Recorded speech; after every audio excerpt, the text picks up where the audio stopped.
This is episode 281 of That Shakespeare Life. Just like the work of William Shakespeare, That Shakespeare Life is supported by listeners like you who sign up to be our patrons. Patrons help support the show and have the option to contribute directly to programming, as well as access to over 150 additional episodes not available on public listening platforms. Find out more and join us today at patreon.com/thatshakespearelife. If you'd like to try out some of the history you'll learn about here on our show with games, recipes, and crafts straight from the life of William Shakespeare that you can do yourself at home or in a classroom, then consider becoming a member of That Shakespeare Life. Experience Shakespeare is the name of our membership platform here on the show, and inside we offer digital history activity kits that work like science labs for Shakespeare history. Learn more at CassidyCash.com/member and stay tuned after the episode for even more details. Hi, I'm Robin Ritchie of the Tewkesbury Mustard Company, and we make Tewkesbury mustard in the way that William Shakespeare would be very familiar. Another great method for studying the life of William Shakespeare includes listening to this. It's That Shakespeare Life with my friend Cassidy Cash.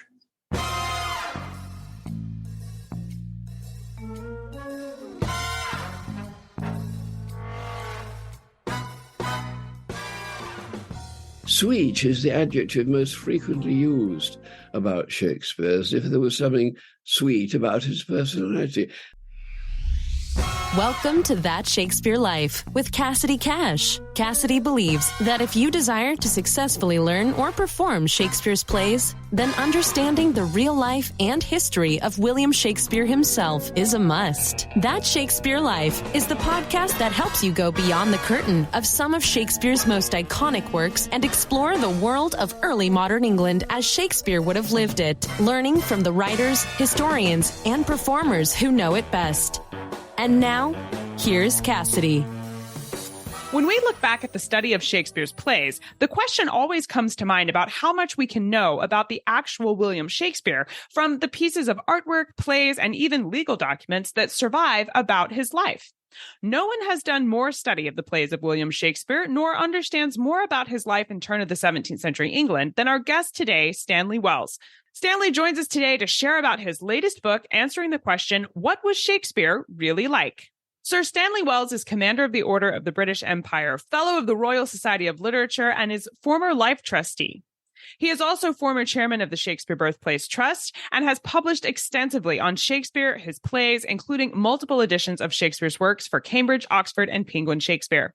I invite you to the show notes for today's episode to explore a further list of Sir Stanley Wells' publications as a great place to learn more about William Shakespeare, including Stanley's latest book that's available now, titled What Was Shakespeare Really Like? Hello, Stanley. Welcome back to That Shakespeare Life. Hello, Cassidy. So glad to have you with us today. It's a great pleasure to be here, too. I'm in Stratford-upon-Avon, Shakespeare's town. So nice to have a little bit of Shakespeare's hometown visit with us right here in the studio. That's exciting. When we interpret the facts that do remain from the 16th and 17th century about Shakespeare, is it possible from those pieces of information to understand what Shakespeare is really like as a person? Well, that is very much the theme of my book. Is it possible? To what extent is it possible, I would rather say? It is possible to some extent, I think. But of course, there are grey areas and there are even black areas. There are things we can understand about him.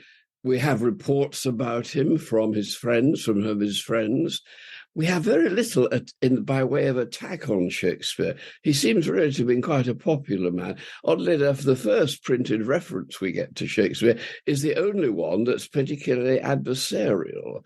When Robert Greene writes about him, calls him an upstart crow, not a very nice phrase. That is the only insult I can think of. That after that, people are very nice about him. There are several sonnets in which he's mentioned, dedicatory sonnets, and they all talk about him as sweet, Master Shakespeare. Sweet is the adjective most frequently used about Shakespeare, as if there was something sweet about his personality. And indeed, for example, he doesn't get into trouble the way that most of his contemporary dramatists does. You know, when we get Christopher Marlowe, very violent man, being stabbed in a tavern brawl, we're told. Ben Jonson killing an actor in a duel. Dekker spending many years in prison for debt. Shakespeare doesn't get into trouble like that. He seems to have been quite middle class, actually. Even one might possibly say a little bit boring. There is just one lawsuit in which he is mentioned rather obscurely. We don't know exactly what happened. It seems to have been a bit of a fray, perhaps a little bit of a drunken brawl or whatever. But that's the worst that people said about him. On the other hand, he's a very popular chap. And of course, when he dies, there are great and very moving tributes paid to him, many of which are collected in the preliminaries to the first folio, which we're celebrating extensively this year. In relatively recent scholarship about Shakespeare, there has been an effort to use modern scientific approaches like psychology to look back at Shakespeare to try and determine what sort of man he was through the disciplines like Freudian theory, for example. Do you think these methods are able to be accurate so far removed from the time period? No, I don't really think that Freudian psychology is much use. You can't psychoanalyze somebody from the past. You can draw a few hints, perhaps, but I think there were Freudian interpretations of Shakespeare's life. They were popular, say, 30 or 40 years ago, but I think they've gone out of fashion now, and they've gone out of fashion because it's been realized that they don't provide fruitful results. We've talked several times on our show about Robert Greene's reference to Shakespeare being an upstart crow, and you referenced that being one of only a few bitter references about Shakespeare. But what are some of the records that survive from Shakespeare's lifetime that demonstrate he was generally well-liked, aside from his, funerary outpouring? What other evidence do we have? There are at least 3 references to him in sonnets by obscure writers as being sweet of nature. The most important, though, is the tribute by Ben Jonson, in which he talks about him as, that's a posthumous report, but he pays very good tribute to him. And in the preliminaries for the first folio, too, there are several references to him in a very favourable and laudatory way as a person. And also, he doesn't get into trouble, you see, the way that so many of his contemporaries did. So I think there is good reason to suppose that he was a popular man. He was well-behaved on the whole. He didn't get into trouble with the law the way that so many of his contemporaries did. He kept out of trouble. And of course, he became very prosperous in his lifetime. What about Shakespeare's appearance? Do we know what he looked like? What did he look like? Well, we have some visual evidence. There is the engraving in the first folio, Martin Drosset engraving. There is the bust in Holy Trinity Church, which has been re-examined in recent years, particularly by Lena Orlin in her book about the private lives of William Shakespeare. And my friend Paul Henderson took some interesting photographs of it, unusually by climbing up a ladder and getting on at eye level with it. And we reproduce all of the photographs in my book. I have about 20 illustrations in my book, and one of them is that. There's also, of course, 1 or 2 portraits of not absolutely certain provenance. There is the Chandos portrait, which is in the National Portrait Gallery, and there is the one that came to light some 10 or 20 years ago, the Cobb portrait, which I was much involved with when it was first identified as being Shakespeare. And not everybody agrees with my assessment that it is a portrait of Shakespeare, but I still believe it. And he's a good-looking chap, a well-composed face, I would say. Whereas, there is one of his contemporaries, Thomas Nash, is said to have had a great peak of hair. There are descriptions of some of them in a rather satirical way. We don't get that for Shakespeare. Seems a bit conventional, I think, actually. Now, Shakespeare is known as both a playwright and a poet, and these disciplines are separated today. People don't think of poets and playwrights being the same. But for Shakespeare's lifetime, what was the process of creating a play, and why was there this overlap between being a poet, which we think of as being non-dramatic, and then also writing plays? Well, it's partly because playwrights were known as poets. And that is partly because almost all plays were in verse. There are very few prose plays from the period. Prose is used in some of the plays, not in all of Shakespeare's plays. It's used to varying extents in the plays. All of Shakespeare's plays use verse to a considerable extent. The one that uses most prose, I suppose, is The Merry Wives of Windsor, the somewhat farcical comedy of The Merry Wives. But Shakespeare was a great writer of prose as well as a great writer of verse. And of course, the verse is partly public verse. By that I mean verse which was published under his auspices early in his career, mostly, the two long narrative poems. Great poems as they are, they're not particularly popular nowadays, Venus and Adonis and the Rape of Lucrece, and the far more private poems, the sonnets. And I believe those are very private poems. I don't think Shakespeare wanted them to be published, but some of them are intensely personal, including, for example, the one that ends with the words, "My name is Will." And during the course of the sonnet, it puns relentlessly on the word will. And when Shakespeare was writing plays, how much of his work was following convention? I mean, was he following a specific format that was industry standard for the time period, or is the works that we see him creating his own format? Well, his plays are derived, of course, are dependent to some extent on the conventions of playwriting in the period, in that, for example, they use soliloquies, which were conventional in the period. Characters reveal themselves in person to the audience through direct address, and they use verse forms in the plays. Love's Labour's Lost, for example, has several sonnets, passages in sonnet form.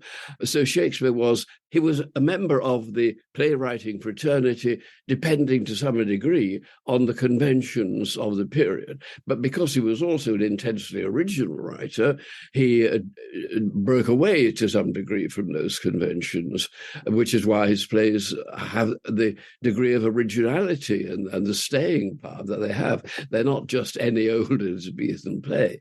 They defy convention sometimes, for example, in the intensity of the prose writing. I think of passages such as the terribly moving scene between blind Lear and Gloucester on the beach in King Lear.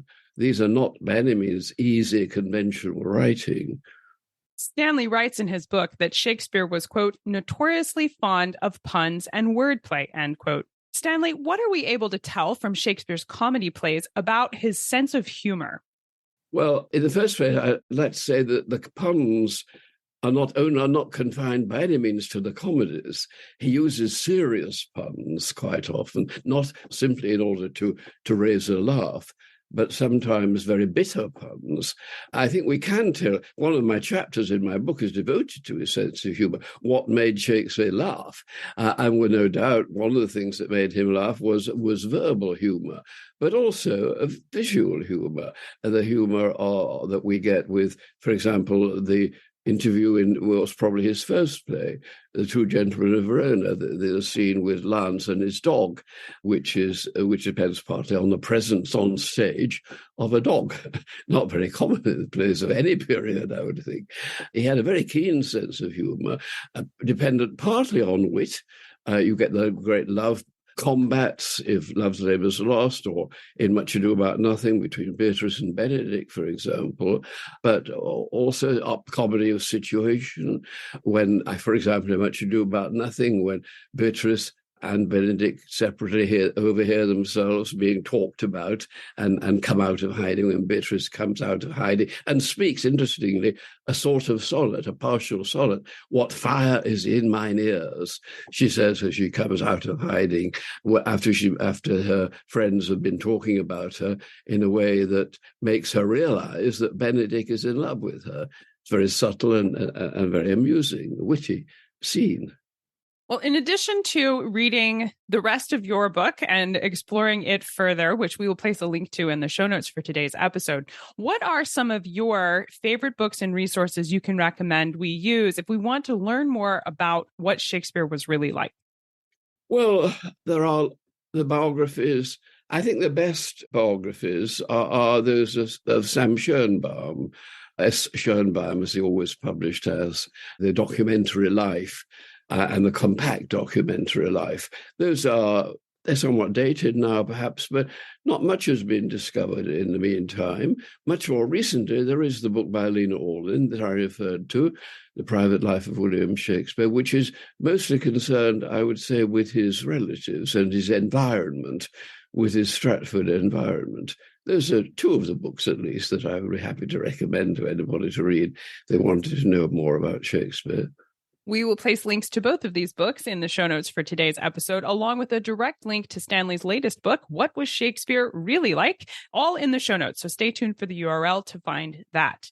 Now, Stanley, we ask everyone this next question here at That Shakespeare Life, and that's, what's the one book you would take with you on a deserted island? My friends in England tell me I'm supposed to allow you the complete works of Shakespeare and a copy of the Bible. So your choice would be in addition to those.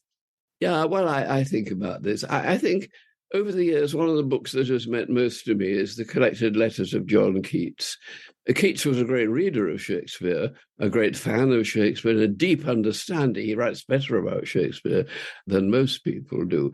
But he was also a wit. His letters are full of witty remarks about the contemporary scene. They're also deeply moving in his ruminations about his own life, about his love, particularly for Fanny Brawne.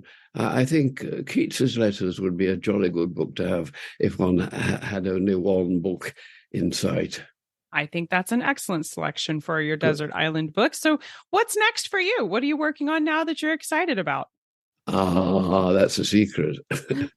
Well, I'm hoping to compile, along with Paul Edmondson, who collaborated with me on a recent edition of the Sonnets, which we think is quite an important edition. We're also working on an anthology of selected passages from Shakespeare, but that's a bit under wraps at the moment, well, the details of it. We'll only tell a few thousand listeners. Stanley Wells, it is an honor and a privilege to speak with you today and to learn from someone I consider to know the most there is about William Shakespeare and get to know a little bit about what Shakespeare was really like. Thank you so much for sharing this history with us today. It's been a pleasure. Thank you. Lovely to see you. Bye. I've gathered up visuals and artifacts that go along with our conversation today, including images of both the Chandos and the Cobb portrait, as well as samples of the sonnets that Stanley mentions, and even more information about that one legal scuffle Shakespeare was involved in with the drunken brawl. If you'd like to explore these extra tidbits related to today's show, as well as find links to the research and resources we talk about today, be sure to stop by the show notes at CassidyCash.com/episode 281.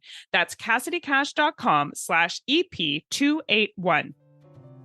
To really get your hands on the history we discuss in our show and make your own 16th century Tudor soap balls or play a game like Naughty, which shows up in Two Gentlemen of Verona, then consider becoming a member of That Shakespeare Life. Members of our show get access to a library of hands-on history activity kits that work like science labs for Shakespeare history. Each kit comes with a video tutorial, supply list, and step-by-step instructions that let you complete the activity at home or in your classroom. Each kit coordinates both with Shakespeare's plays and with specific episodes of our show, so it really enhances not only your study of Shakespeare's plays, but you get to hear from some of the world's leading experts while you're studying it. If you are a Shakespeare educator or you just love diving into the 17th century and getting to try out some of the history for yourself, then learn more about being a member and sign up today at CassidyCash.com/member. That's CassidyCash.com/member. Patrons of That Shakespeare Life get 40% off their membership, along with insider access to the making of our show, including over 150 additional episodes not available on public listening platforms. Patrons get to suggest topic ideas, get sneak peeks of upcoming guests, and even submit their own questions to be asked during an interview. If you enjoy learning history here with us each week and want to play a direct role in supporting the work we do here, then you can sign up to be a patron right now at patreon.com/thatshakespearelife. That's patreon.com/thatshakespearelife. That Shakespeare Life is researched and produced by me, Cassidy Cash. Our audio engineer is Gary Mayholm. That's it for this week. Thank you for listening. I'm Cassidy Cash, and I hope you learned something new about the Bard. I'll see you next time. Bye-bye. Thank you for listening to That Shakespeare Life. As always, the best conversations happen after the episode over at CassidyCash.com. Become a part of a vibrant Shakespeare conversation by adding your voice over at the website. Until next time, remember, when you want to know William Shakespeare, you have to go behind the curtain and into That Shakespeare Life.